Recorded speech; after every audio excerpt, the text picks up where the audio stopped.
And we are on. All right. Well, welcome to the 21st. Is it the 21st of February already? 21st day of February, a Zoom call. And let's open it up for questions. Anybody have questions to begin with? I have a little question for you, Doc. It's David out of Massachusetts. Hello, David. Hi there. I've been losing some weight, and I think I remember from a previous talk about what to do to put on some more bulk. Was it about carbs? Is that what it was? Yes.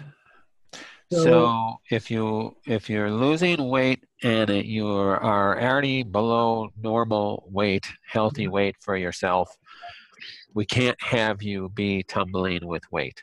right. So the way to add weight is to add some carbs. If you're not already having some oatmeal in the morning, get started Yes. having some oatmeal. Add some rice. Add some sweet potatoes. Add um, some form of complex carbs to increase the calorie input. Right. So that's basically the skinny on putting on some weight? Yep. So think of it back on the farm. If your horse lost weight over the winter, you want to grain them. So you add grain to fatten up the cows, fatten up the pigs, fatten up mammals, you add grain. All right. When I grew up in the Bronx as a kid, we didn't have horses.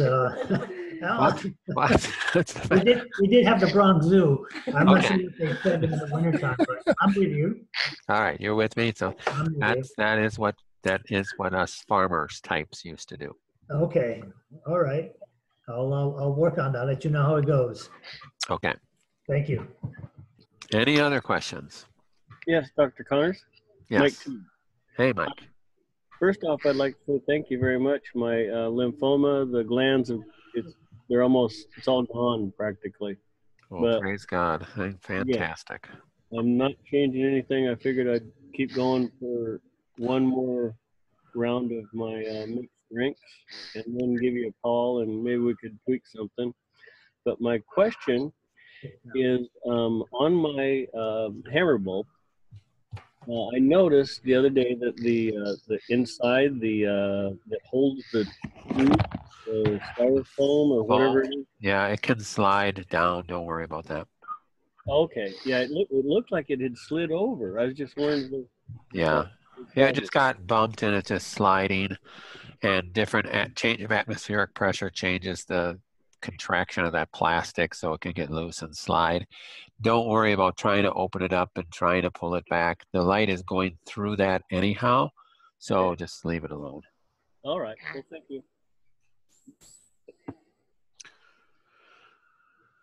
Anything else? Okay. Well, we didn't get a lot of questions sent in this week.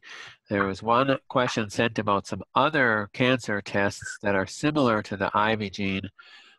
Cancer Seek is a test that's similar to the IV gene that's coming out.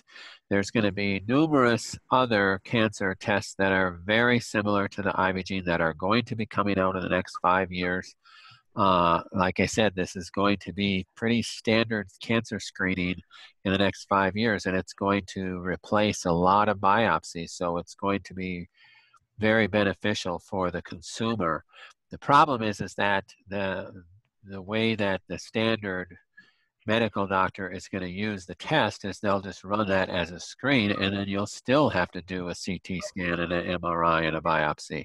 So it's not going to actually, in standard medicine, it's not going to actually replace biopsy. It will just be another test that people will do. But used as a cancer screening tool, it can be wonderful, and it can catch cancer long before a person may even be having a lot of symptoms. Because if you remember that scale, I don't have a slide of it up here, but remember that scale, if you're below 10, you are really your cancer. If you already had a cancer diagnosis, you are in really complete remission. If you're below 19 and below, you're considered in remission. And, but it is a sliding scale. So if I came back at a 19, you're doing really well. but we don't know what you were before. So if we knew what you were before, this was your second or third test, and you were in the high 20s or 30s, and now you're at a 19, that's something to celebrate. But if you didn't have a cancer diagnosis and you were just running this as a screening test, and you came back at 19, I would treat it as if you have cancer, because remember, this is the amount of your CPG islands on the tumor suppressor genes and on the tumor oncogenes that are turned on and off. And you want, if you have a 19, that means you have a number of your oncogenes, a percentage of those turned on, and that's not what you want. So I would still treat it as if I had cancer if I was at a 19 and I never had a cancer diagnosis. But it is a great tool for screening and for monitoring the progression of my cancer. So we're getting a lot of great results. So it's super, super encouraging for me. And if you've been with me for very long, you know how much I love testing. I wish CTs were non-invasive and didn't have any radiation, but that's what a CT is. But because they give us a lot of detail, I wish PET scans were non-invasive and didn't cause any harm to people's body, but they do, but they give us a lot of information. And I like information because it really helps us understand where we're at. And to have a test that's really completely non-invasive that tells us where we're at quantitatively is going to be a real benefit to the consumer. So I think it's a great addition. So that being said, you guys are all been looking at this chart the whole time I've been talking, and you've tuned me out and you're memorizing it. I will cover it up now, and we're going to have a quiz. Okay, we're ready. So you've seen me use this chart before. It was put together by a friend of mine, Dr. Bob Miller, and his team of researchers at Methyl Genetic Research Institute. It's a great little chart when you're looking at a patient that has a cancer diagnosis. So this thing in the middle, this mTOR, is a specific pathway that, again, this is responsible for growth. And what mTOR stimulates is your RNA translation, increased glycolysis, which is use of glucose to make energy, lipid synthesis, the pentose phosphate pathway, which makes energy, increases nucleic acids, which is how your cells needed for cell replication. Nucleotide synthesis, completely necessary for cell replication. So mTOR pathway increases cell replication. When would you want to, in life, have a high amount of cell replication? And the answer is when you're young and you're growing, you want a lot of cell replication. So in children, this pathway is going to be upregulated. And what other time would you want a lot of cell replication? When you're injured and you're healing, you broke a bone, you cut yourself, you injured yourself. Your body will upregulate mTOR. This is why, so you start to understand this pathway, you start to understand some of my reasoning behind, should I do breast reconstruction after my breast surgery to remove the tumor? I want to go and do breast reconstruction. Well, more surgeries is going to increase mTOR. Is it good to remove the cancer and do the surgery? I just want to get it out of my body. I just want to get it out of my body, so I'm going to go and have it removed. Well, I understand your line of thinking, but is that always good to do surgery? Because it is going to upregulate mTOR. Anytime you cut on your body, you're going to upregulate mTOR so that you can heal that wound. There's some ways that we can help downplay it a little bit. Okay, you're going to do the surgery. We want to increase vitamin D. We want to increase berberine, to increase autophagy, to increase the NRF2 and the KEAP1 pathway that will help downregulate mTOR. But There's no magic way to decrease this because you need to heal from that wound. So we want to limit the ways that we would upregulate mTOR. So here's some exogenous ways that we upregulate mTOR, and you go, oh my gosh, well, this happens to me all the time. I eat dairy all the time. I'm drinking protein drinks. I'm exposed to plastics, and I drink water out of plastic bottles all the time. Goodness sakes, I use my cell phone all the time. Even if you don't, you're still exposed to cell phone tower radiation. Oh my goodness, I drink fructose, high corn syrup, fructose drinks. I'm drinking soda all the time. Oh my goodness, I've been taking iron since I was 12. Oh boy, my doctor told me to take methylfolate a long time ago. I've been taking that for a whole long time. Oh, I eat at McDonald's all the time, so I'm eating MSG, and I love Chinese food, and I eat that, and I go out to eat all the time, and I'm getting MSG all the time. And my doctor told me to take bone broth, so I've been drinking that. That's not good for me. Oh, I have not tried to eat organic at all, so I'm exposed to a lot of pesticides. That's not good for me. And I'm on some mTHFR supplementation because my doctor 5 years ago told me I had an mTHFR defect, so I've been taking that. All these stimulate mTOR, and we could probably add some other things. None of these are good if you have a cancer diagnosis. And it makes it worse if you have defects in some of these genes here. That even compounds it. So dairy stimulates IGF-1 and hormones in dairy that's upregulate mTOR. All these pathways upregulate mTOR.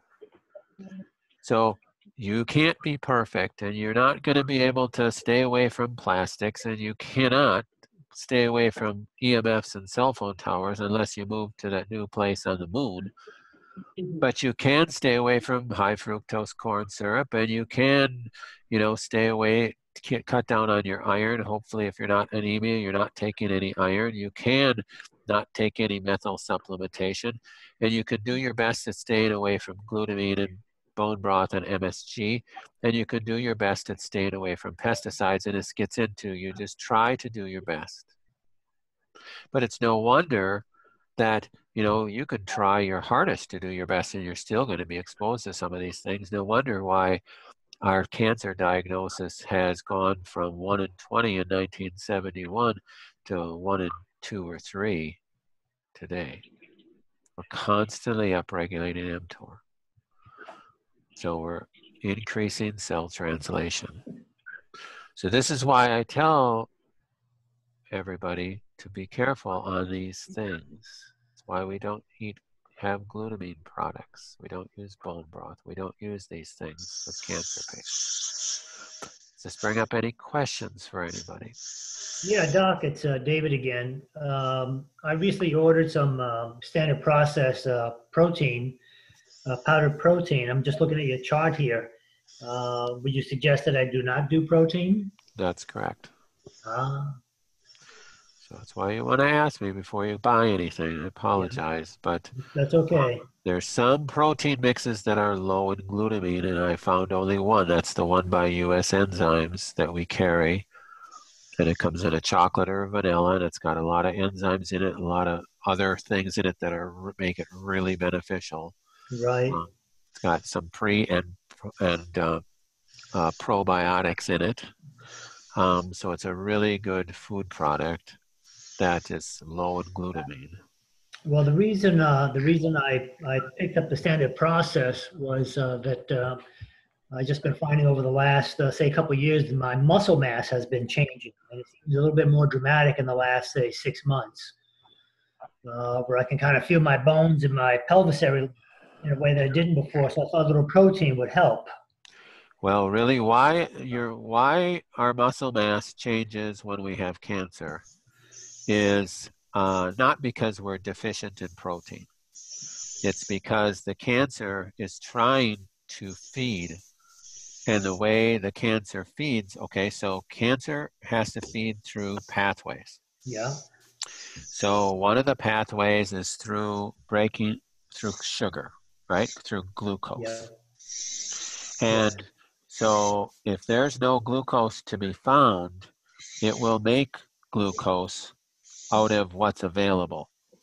So it can either burn your fat, which that's a costly process in the amount of energy that is expounded in order to get glucose out of the fat, or it can burn the muscle. So it burns the muscle through a process called gluconeogenesis, and it makes glucose through the protein in the muscle. So the way to compound that with a cancer patient is you have to put some more weight on. That's where you're going to increase your carbs. Now, the danger of increasing carbs is that aren't I just feeding the cancer if I'm increasing the carbs? Well, you are doing some of that, but we have that catch-22 that we can't be letting the cancer just consume my muscles. Yeah. So the second thing that you can do if you feel like you're losing muscle mass is that you can do some exercise that will help build muscle. Now, the type of exercise that's going to be best for a person that this is happening with is going to be like getting on a treadmill and trying to get up to walking maybe 2 miles a day or something like that. Okay. So you can be swinging your arms, and yeah, your body is going to change. Maybe you're not going to be, have as big a biceps. Week. But Getting a little better. Yesterday, trashed them. But you're going to Okay. I'm just going to mute everybody here for a second.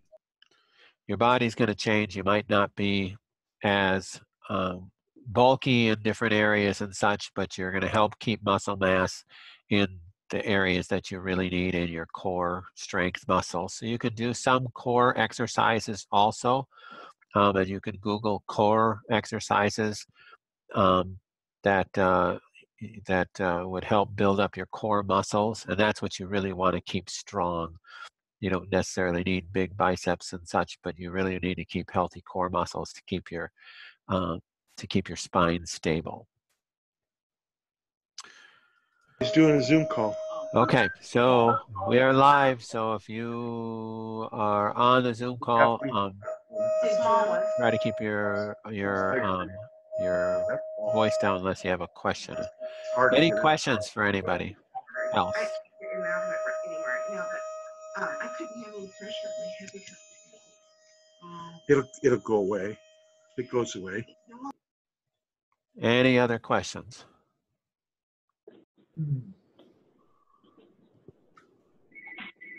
Doc, I have one other question for you.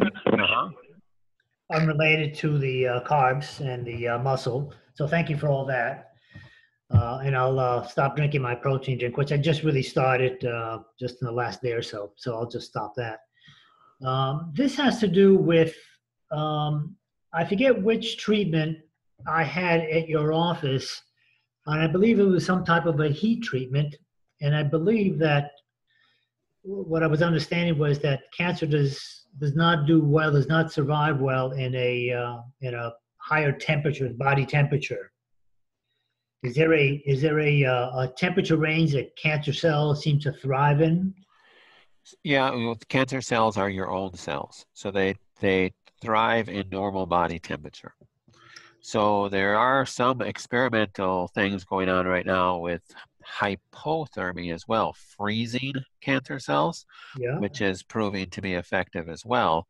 Now, I don't know how effective that is because it's been awfully cold here in Minnesota, and still have people coming in locally that have cancer. So, but sorry about that. But yes, hyperthermia is what we did in the office. So hyperthermia is increasing the temperature of that area. Now, again, in Germany, there is therapy that is whole body hyperthermia, where they put you in this little pod capsule and you are sedated basically because you would go crazy with the heat, and they're increasing your core temperature. They're basically putting you in a fever state. And the idea is that's how your body helps kill things, especially bacteria and viruses and fungus. They live mainly at your body temperature. So if you raise the temperature of the body up to about 102, 103 degrees, you're going to kill that single cell organism that is trying to feed off of your own cells. And that's how your body kills a virus. It raises the temperature. That's a fever. That's why you don't want to go, oh my gosh, I have a fever. I better go take some Tylenol to reduce my fever. Hello, your body's going, what the heck are you doing? I've raised the temperature to kill this virus and now you're fighting me. So yes, we don't want a fever of 105, 106. It can become dangerous to your brain cells. That's not what we're talking about. When your body raises the temperature with a fever state, you don't want to go and run and do something to lower that fever, because that's what's killing the virus. Similarly, if we put ourselves in a fever state, we can help kill cancer cells. Now, how that does that is two things. When you go into a fever state, into an excessive heat like that, it stimulates T cells. So the T cell and macrophage stimulation to the cancer is what we want to help kill the cancer. So, and then direct heat on the cancer has been shown to be less stable. Even though they're your own cells, it's not bacteria, the cancer cells are less stable under high temperatures. So the question that people ask is, okay, you use this localized hyperthermia. Can I do the same thing with a sauna? So the answer is kind of. So you're not really directing the heat right at the cancer. So I think, yes, you're getting some of that same benefit of increased body temperature with a sauna. But if you checked your temperature with the thermometer before you go in the sauna and it's 98.6, and then you go in the sauna for half an hour and you check your temperature, maybe you're going to be up to 99, maybe you're going to be up to 99.5, probably not really any higher. You might still be regulated at 98.6.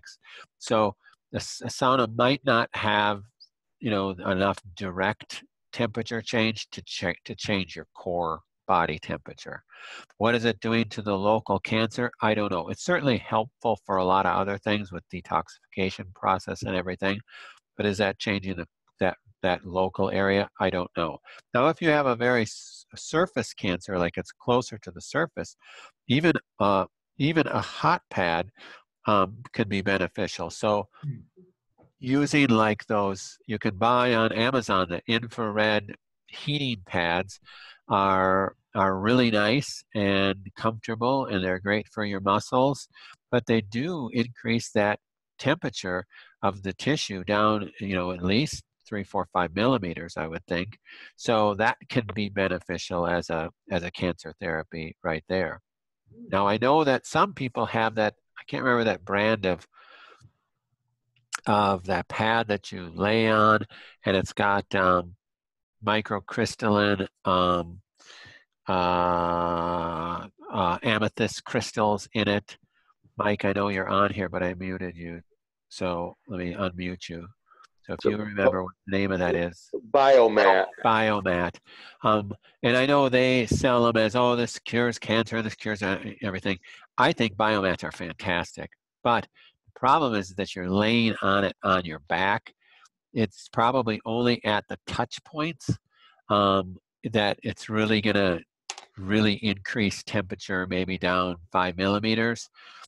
So the negative of the biomat is that you can't like put it right, over your breast very easily. So it's almost better to get one of those smaller heating pads, the infrared heating pads, to put on your breast, or put it on right on your liver, or right over your belly. Those I think would be more beneficial. And then the problem is if you got a deeper cancer like a colon cancer, well, those aren't really going to work very well at all anyhow. So they're not going to be real beneficial. The infrared that we have is a true infrared. That's why you didn't see any color coming out of it. Whereas like an infrared sauna the pad, the infrared plate heat, you can see a orangish red color coming out of it. The reason why is because it's not really infrared. Infrared, by definition, would be below the red spectrum. So I don't think that there is no infrared coming out of it, but how much, I don't know. But there's no law that they can't say it's still infrared if 1% infrared comes out of it. So it's not going to give you the deep heat. It's just basically a heat source, which is good, but it's not necessarily going to go real deep. Is it possible to induce a fever in a controlled environment? Well, that's exactly true. I mean, that's what was done by a Dr. Coley back in the 1940s, 30s and 40s, when he actually mixed up a mixture of different viruses and bacteria and would inject it in people. It was called Coley's toxins, and it would make you sick in the sense that you had all these viruses and bacteria just injected into your bloodstream. So you ended up spiking a fever, got like flu-like symptoms for 3 or 4 days, but it wasn't a high enough concentration of any one of those specific viruses to like really harm you. Yeah. It just caused a spiked fever, and you might have thrown up. You might have had like the flu type symptoms for 4 or 5 days, and then that went away. But that's why I said in a previous call that there can be benefits for a cancer patient to get the flu. Well, you know, like I said, we don't want to run out and purposely get the flu if you're already at a compromised state in your immune response and you're very ill. But I have had cancer patients that got the flu, and that's what threw them into remission. So, because when you're exposed to a virus or bacteria, what a fever is a spiked immune response. So that spiked immune response is for the purpose of killing that virus or bacteria or whatever you're exposed to. But lo and behold, it also can it's going to kill the cancer cells better too. So that's what Coley's toxins did. And I shared in that other call also that I saw just, it was last summer, of our local Mayo Clinic here is experimenting with this new form of cancer treatment that they're actually injecting a virus into the person in order to cause a fever-like state so that it could help kill the cancer. I just about threw up. So it's, you know, that's what, you know, poor Dr. Coley was, lost his license, run out of town, probably thrown in prison, and, you know, declared a heretic and burned at the stake for what he did. And now it's a new thing that Mayo Clinic is trying. So it's great for people, don't get me wrong, but it's a shame that that these therapies are now new discoveries that that the people who really used them didn't get the credit. That's why I try to give people like Tesla and Rife credit for what they did for mankind. That's so beneficial. So yeah, absolutely. So yeah, how do you induce a fever-like state now? Well, that's where saunas can be helpful. So using a sauna can be extremely helpful. Using hot packs locally can be helpful. Castor oil packs with the hot pack over it, right over the cancer site, can be doubly helpful. Putting the zinc DMSO on and throwing a hot pack over that. Just trying to think of different ways to try to stimulate healing. There is another therapy that we are just starting to experiment with in our office. And I was hesitant to share this because we are limited to the amount of people that we can do this with. And that is doing some injection therapies of zinc and ozone.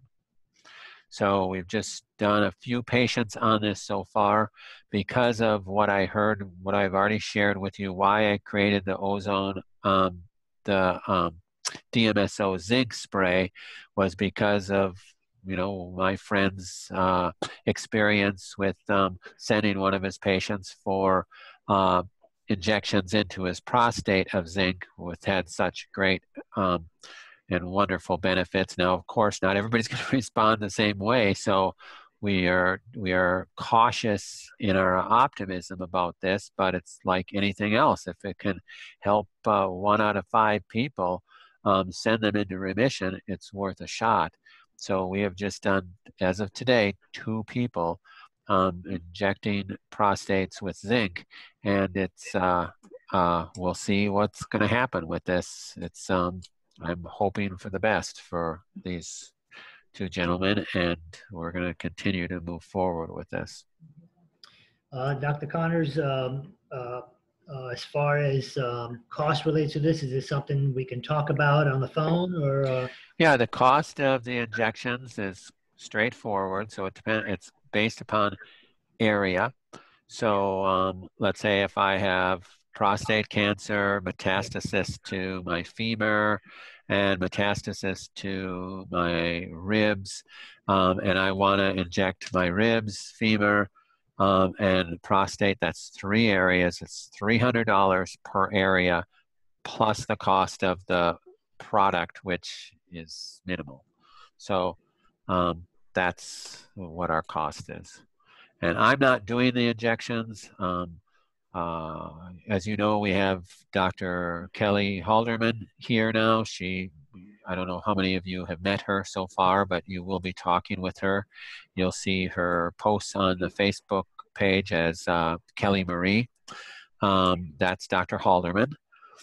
She worked with me for a number of years, a few years back, left to have her 3rd baby, and now she's back working with me again. And then also we have Dr. Cassie Tackney, she is an ER doctor at a local hospital who is completely into alternative therapy. She's the one that's helping us with the injections. She's phenomenal. So is Dr. Halderman. So we're just developing a team here and trying to add therapies as I feel like God's leading us to do so. And, I'll always, our purpose is to do whatever we can to help people as long as we can stay out of jail. So that's my purpose. So, and I know, God has opened up the door for this in a lot of ways.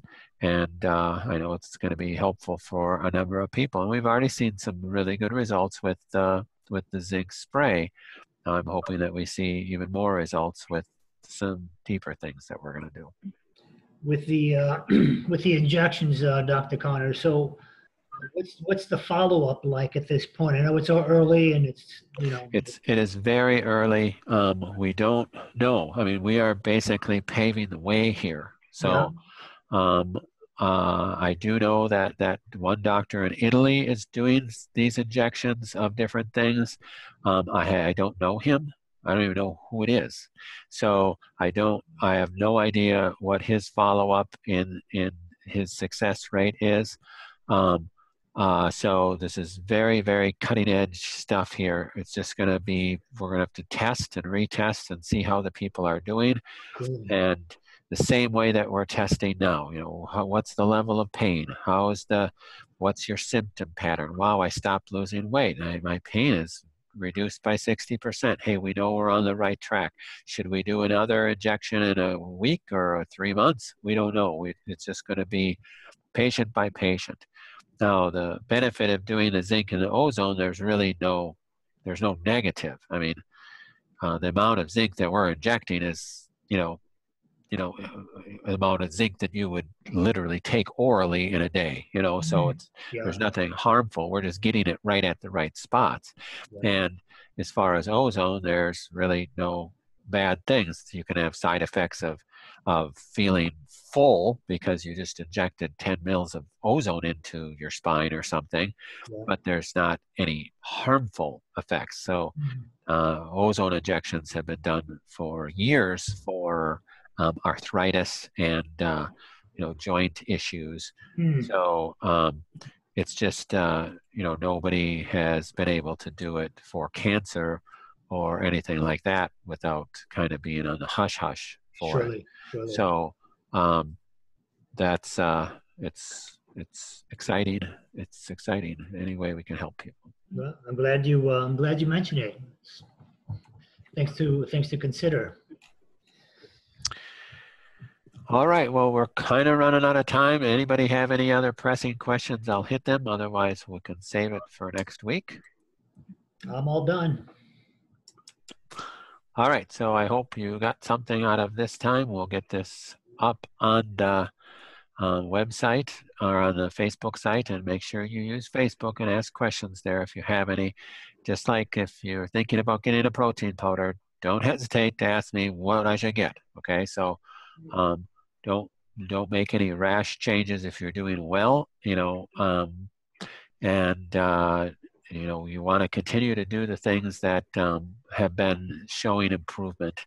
So if you, again, just ask questions, don't feel bad about it. All right. Thank you. You guys have a great week. Thank you. Thank you. Too. Again, you bet. Bye-bye.